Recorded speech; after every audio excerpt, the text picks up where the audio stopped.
Hello, in this lecture we will be going through the Consistent Hash Exchange plugin. This is a popular plugin for RabbitMQ as it allows for systems to scale better without introducing possible race conditions. So, what does this plugin do? It adds a new exchange type, the Consistent Hash Exchange. This exchange type ensures that messages sent to an exchange are consistently and equally distributed to queues bound to the exchange, depending on the message's routing key.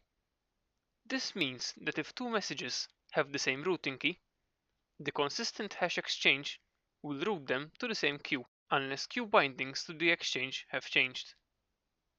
If the number of queues bound to the exchange changes, the consistent hash exchange will distribute routing keys evenly amongst the remaining number of queues bound to it. When designing a system to use a consistent hash exchange to improve throughput, it is important to remember that this exchange evenly distributes routing keys, not messages.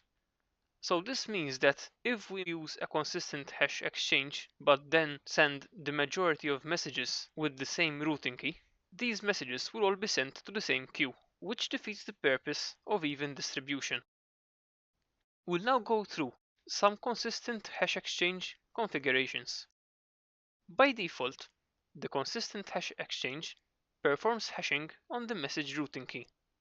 However, the hashing can also be done on message properties by declaring the exchange with the argument hash property and the argument value as either message ID, correlation ID, or timestamp, depending on which field we want to hash. Alternatively, we can hash on message headers by declaring the exchange with the argument hash header and the argument value as the header name to be used for hashing.